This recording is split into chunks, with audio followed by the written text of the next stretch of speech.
Paris-Alsace 2012 a été une année où j'étais parti un peu diminué parce que un peu malade.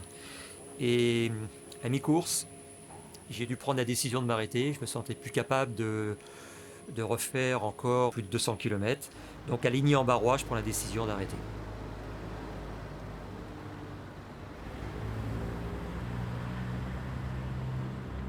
L'édition Paris-Alsace 2013 a été pour moi une réussite totale puisque je me suis préparé un peu différemment en allant à Saint-Pétersbourg, m'entraîner avec Dimitri Ozipov qui lui avait gagné l'épreuve depuis plusieurs années. Donc c'était une belle bataille que j'ai remportée et c'était un très très grand moment. Je vous rappelle que ce soir à 20h30, il y a un grand orchestre qui s'appelle César Parnassique avec vous et qui vous permettra d'être sur la place pour animer avec des danseuses effectivement. Donc n'hésitez pas à rester avec nous ce soir pour faire la fête. Voilà, donc on applaudit comme il se doit ces marcheurs magnifiques. Alors que comme je disais tout à l'heure, Guy Legrand vient de rejoindre avec l'animateur officiel et la garantie sportive de cette manifestation. Jean-Marie, qu'est-ce qu'on ressent à l'arrivée comme ça? C'est soulagement? Voilà, deux concurrents, deux C'est très Français difficile. qui ont pénétré sur cette place rap.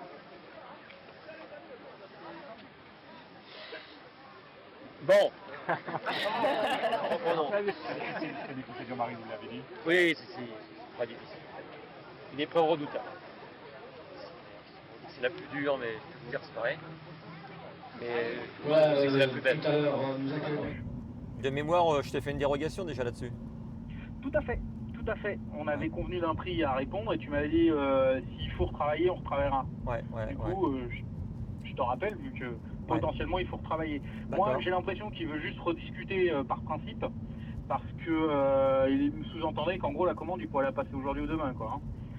Qu'il fallait juste qu'il valide avec le client, mais le client, il y a le décalage horaire, parce que je pense que le client c'est celui de Hong Kong, le final, par rapport au décalage horaire, parce que l'espagnol, il n'y a pas de décalage. Donc du coup, voilà.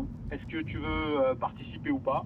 Oui, non, mais on va faire quelque chose que je te propose. Tu peux m'envoyer un mail parce que là je suis en voiture, je vais arriver dans l'après-midi et que je puisse refaire une dérogue en fait. La marche de grand fond est un sport amateur. Ça veut dire que ça complique naturellement le programme d'entraînement. On travaille 8 heures par jour, on doit s'entraîner, il faut se reposer, donc ça nous laisse très très peu de temps derrière.